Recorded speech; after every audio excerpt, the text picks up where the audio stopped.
Hi everyone. So today I'm going to be talking about choosing yourself in not only dire times, but choosing yourself as a whole. When it really comes down to it, and when you know that you need to, and when you feel that it's important for yourself to really take that step back that you may need and evaluate your situation. Because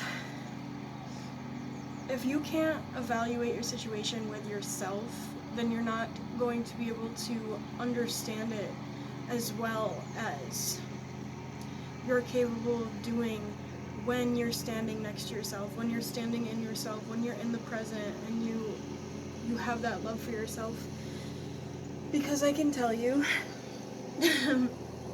that, and I've said this before in a past video, it's gonna get hard, it's gonna get difficult, and sometimes you just have this feeling and you know that it may get a little bit harder, or sometimes you know it's going to get a little bit easier. But when you can feel kind of that friction, it is really important to hold yourself through that time. Because when that time gets here and you're going through whatever that thing may be, and you totally just put yourself aside in order to kind of survive that, I'm telling you that it's going to be that much harder to survive it without yourself. And sometimes you might think, okay, well, if I put this energy that I'm putting into myself aside in order to put all of that energy into this thing that I'm going through, then it's going to be that much easier. And it's the polar antonym of where your energy should be going to. For example, growing up, I was kind of conditioned that I had to put all of my energy into maybe people around me, my endeavors, and my even just like everyday life. And when I kind of started breaking off a little fraction of the sum of my energy for the day and putting it towards myself, I started seeing myself that much clearer. And I can tell you that it may take years, it may take months, it may take days, however far along you are in your journey, it may take, decades to get to the point that you want to get to in order to see yourself. But when you're putting that energy into your journey and you're already seeing yourself in that way, it's going to get that much easier to establish who you are and, maybe some of your purposes and your capabilities. And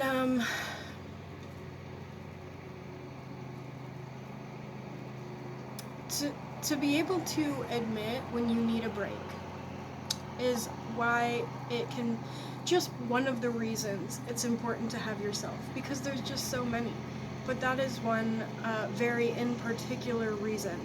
Because if you can really admit to yourself, I'm having a hard time and I need to take a break from everything I'm feeling, everything I'm going through and experiencing, then take that break. If you need to take a break from the people that you're around, take that break. If you can really feel like, that's the straw that broke the camel's back, and if you're feeling like, okay, I'm gonna get to the point where there's that straw, and you can feel that, it's important to admit that, and also be able to hold love for yourself on top of that, and be able to wield that compassion for what you're going through. Because the other side of that, having yourself, you can have yourself but also not necessarily see your situation and see what you're going through and understand that it is very difficult.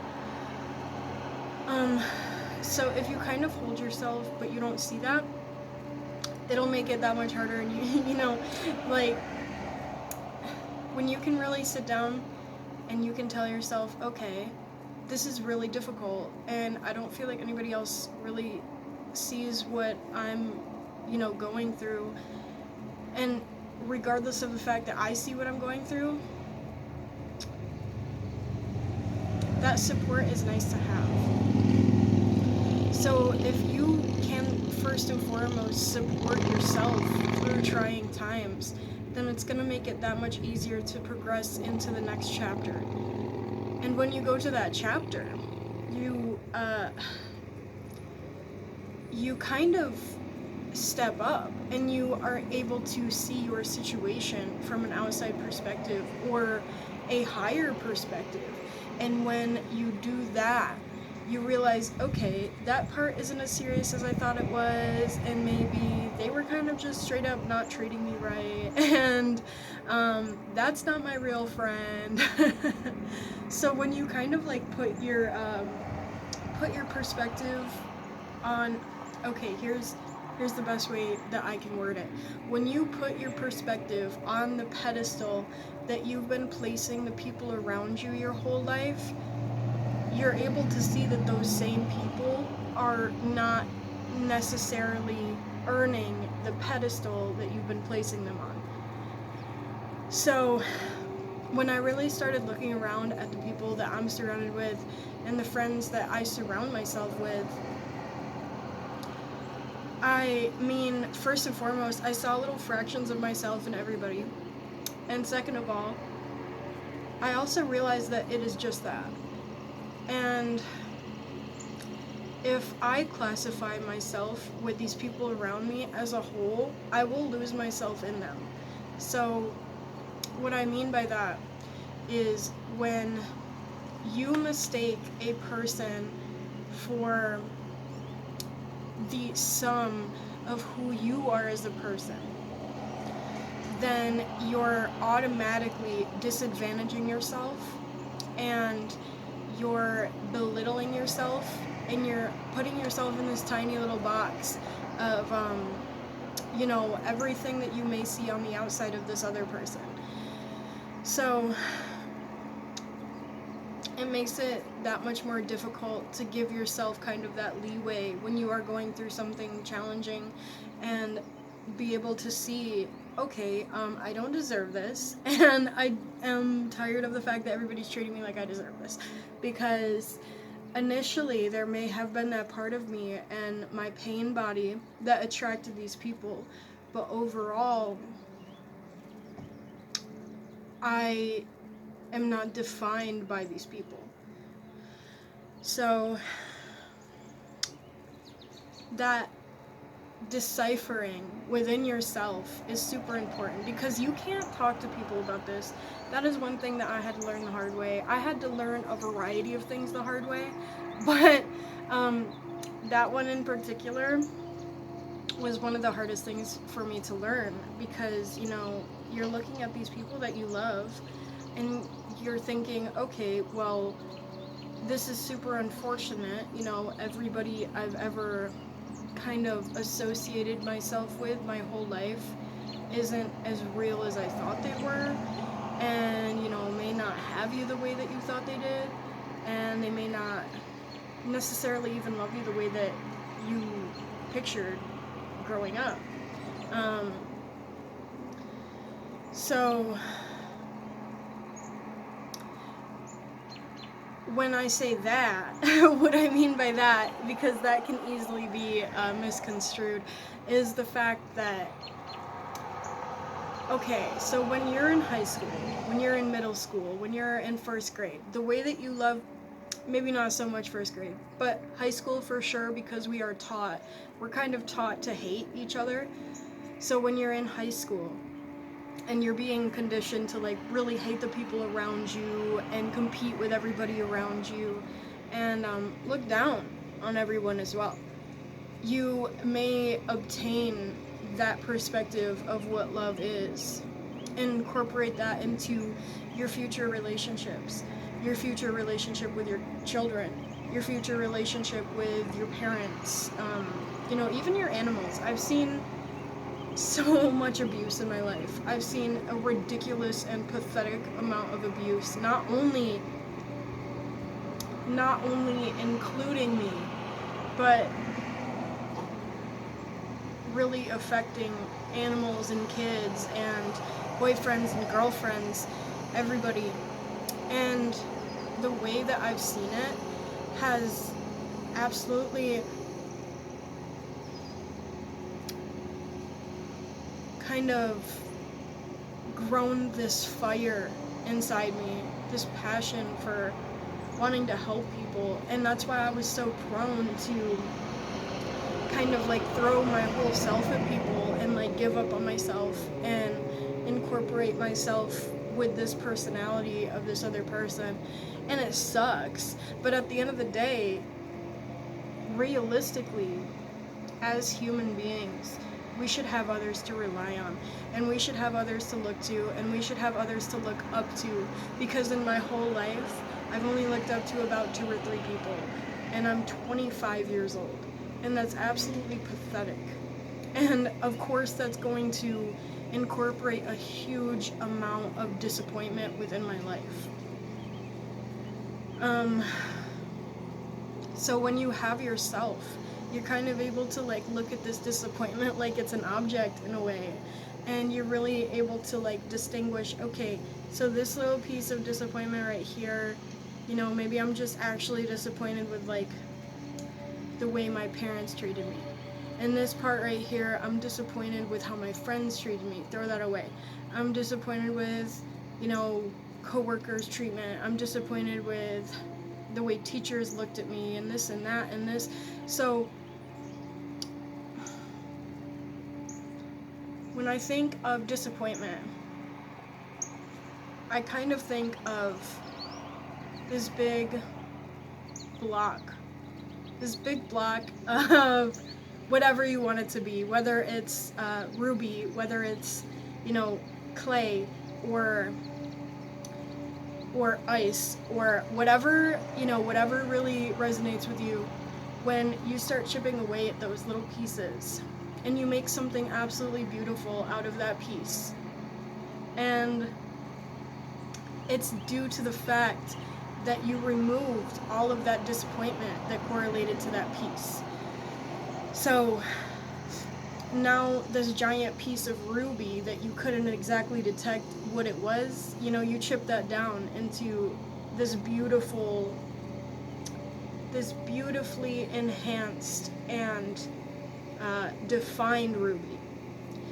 And with ice, you made it a beautiful ice sculpture, and you made this block of clay into a ceramic bowl, and just like however you want to go about it.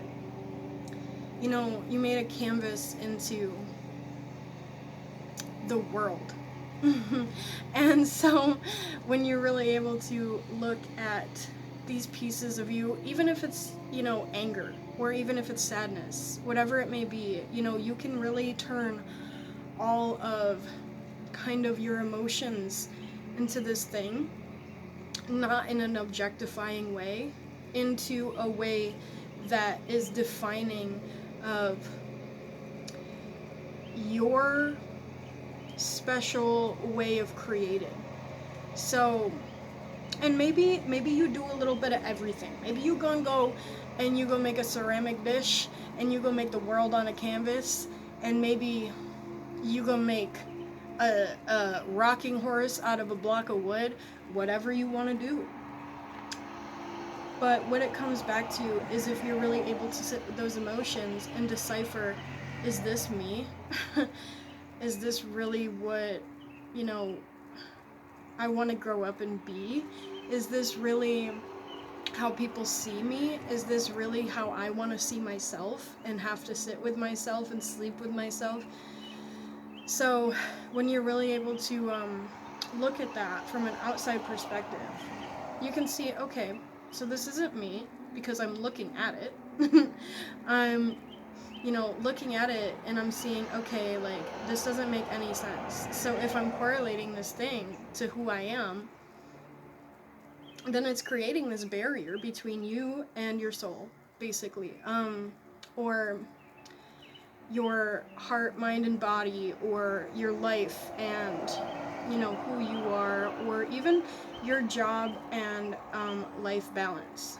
It can really create a lot of friction between your everyday tasks and the way that you carry yourself on a daily basis. And basically, for if anybody didn't understand anything I just said, essentially what I just said is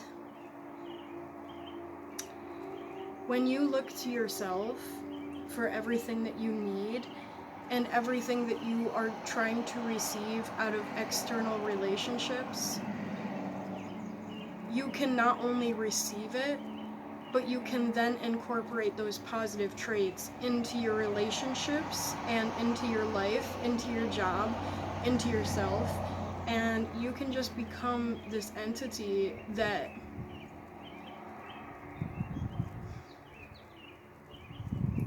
creates. And the unfortunate part about that perspective is that some people will use it wrongly. Some people will use it out of their, dark side, out of their darkness, and they will control with it as opposed to empower themselves with it. So that's kind of how we have so much negativity in the world. And that's probably the same reason that you feel bad if you do something good for yourself. You feel bad if you love yourself. You feel bad if you're in the moment, because you know that a majority of the masses are not feeling the same thing as you. And when you have yourself, you're able to say, okay, well, this is also unfortunate, but I am grateful that I'm experiencing this, so I'm going to do something great with this, as opposed to, affecting the world in a negative manner.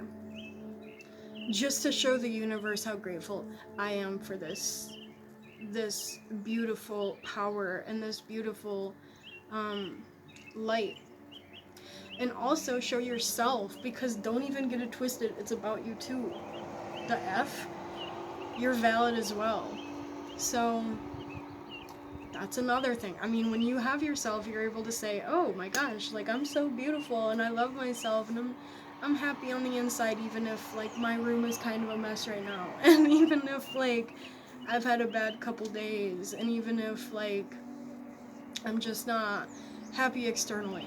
Because I've said this as well in a past video, and sometimes your external environment needs time to catch up to your mental environment. But if you're really able to hold that mentally within yourself, that light, then nothing around you can change that, and nothing around you can affect who you are. And I think that's the most beautiful thing about having yourself, because regardless of anything you see, regardless of anything you experience, you're still able to come back to yourself at the end of the day and say, I did that thing. I sat with myself through that whole day, and it's really hard. And sometimes when you are sitting with yourself, you're like, this is such a beautiful experience, and I feel really bad for people who don't get to experience this. And it's that feeling like there's just not much you can do about it. And I'm gonna be honest, like, there's just nothing you can do about that part. But as long as you're still with yourself in that moment, and you know, okay, I still got myself regardless, and I still get to experience this beautiful thing and this beautiful kind of establishment, and, like, this basis for the future that my energy is going to. Because if I can be this way at my worst, then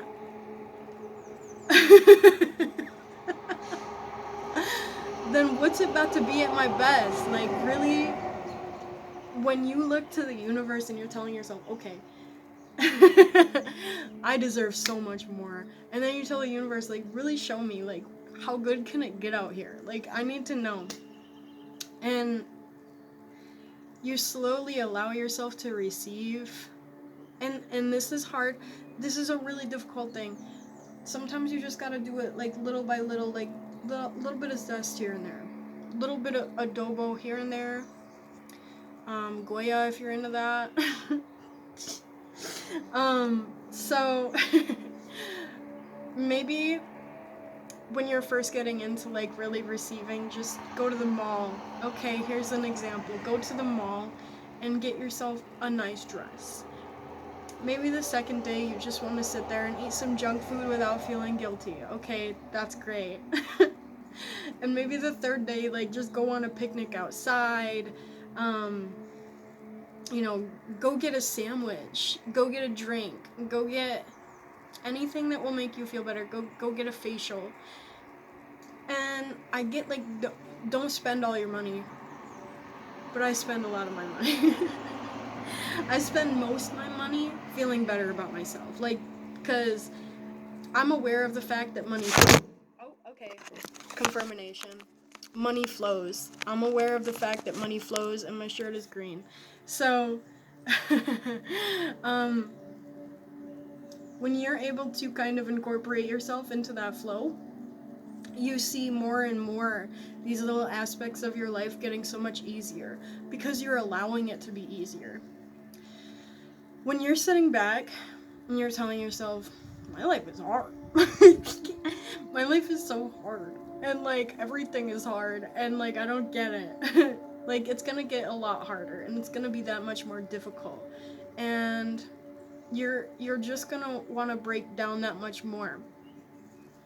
So when you start telling yourself, okay, maybe it's not necessary for it to be this hard. And maybe my life can be a little bit easier. And you really had, like, and I'm just getting out of it, like, this, not necessarily angry at the world, but, like, this sadness that it had to be this way. It didn't have to be this way. It didn't have to be this way. So, when you're kind of, like, placing the people that encouraged you to feel this way on an external platform, and you're kind of placing yourself in the middle, and you're really putting yourself on that pedestal that you earned to be on for yourself, then you can really see, okay, so the fact that people made me feel like this is normal, and the fact that people made me feel like it's okay to feel this way, they're just outdated. And I've come to the conclusion that being human is kind of like being a computer in a way. So when we're conditioned to, like, hate each other and we're conditioned to compete, it's essentially downloads, and it's essentially being programmed. So when you can kind of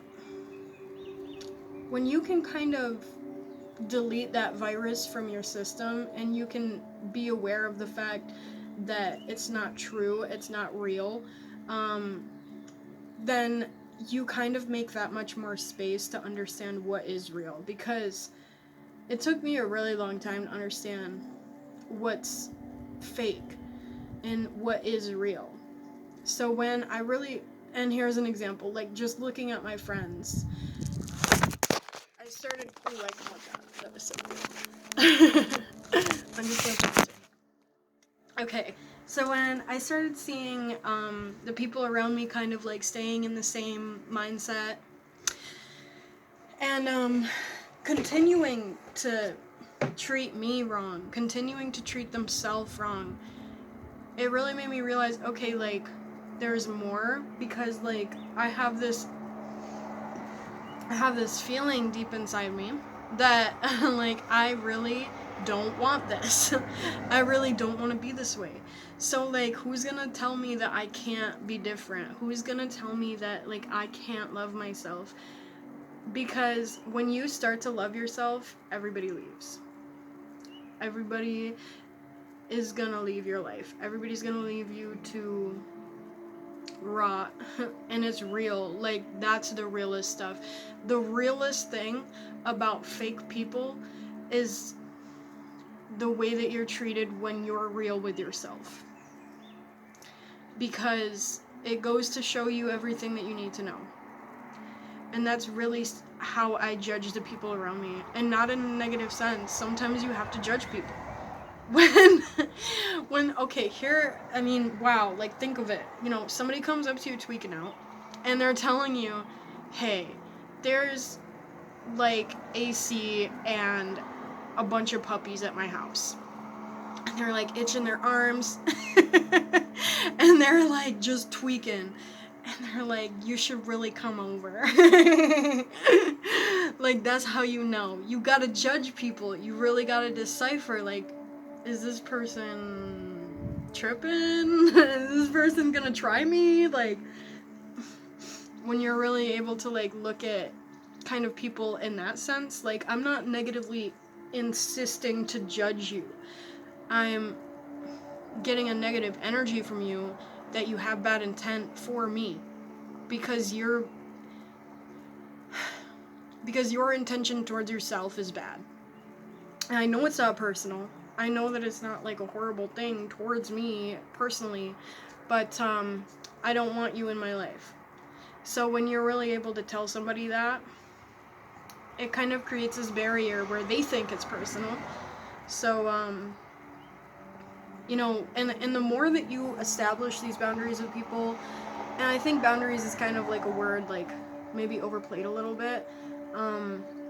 So when you really start to establish like these walls with people, and you really start to establish like kind of gates, locked gates, like you can't come in here unless you know how to act. You better come right. You better like not be trying to unlock this gate by yourself. You better not be trying to like break in. You better not be trying to try me. Like, so when somebody does that, you automatically know. Sometimes I intentionally let people like show me who they are without even trying. And I just like really step back and I'm like, okay, how are you gonna act here? How are you gonna act there? Are you gonna try me in this situation? And 9 times out of 10, people really show me their true colors. And the worst part about that I've experienced is that most of the time, okay, if somebody's really not ready to like go there with you and like be honest with themselves and you at the same time, they're gonna pretend that their betrayal towards you isn't real. They're gonna pretend that their betrayal towards you never happened. And while it may not be personal, it was towards you. So really think about that. Okay, yeah, no, like, everybody's equal. Everybody's just trying to live. Everybody's surviving. It shouldn't be that way. People should be able to thrive and survive. So the fact that people are normalizing their betrayal towards you is wrong. And the fact that people are normalizing the fact that you should feel a certain type of way because of the way that they're treating you is also wrong. So if you're normalizing that for them, you're literally giving yourself to them on a silver platter, and you're telling them, okay, keep disrespecting me because I don't have anything to live for. I don't see myself. And if you see me, then that's not going to make any sense to me. So you might as well just keep doing your thing. That's wrong towards yourself. You're betraying yourself. And it took me a really long time to kind of like see that betrayal that like I put towards myself and be able to say, okay, I did that. But it also took me a really long time to say, okay, these people did betray me in the first place. These people did make me feel like that was normal in the first place. And these people did normalize that because of the fact that they wanted more from me without working for it. They wanted more from me without earning it. And I can't mess with that. I'm just not down with it. And when I really started seeing my value, they tried to normalize it even more. So that's why it's so important to have yourself. Whew. That was exactly what I had to say. So I do hope that you guys enjoyed that. And just remember, if you ever are having a bad day, a bad couple days, a bad week, it's okay to have a messy room. As long as you can pick yourself back up. And like, I clean my room like every other day, but sometimes you just have to be okay with not being okay. So that is my message for the day. I do hope that y'all enjoyed. And I will see you in the next one.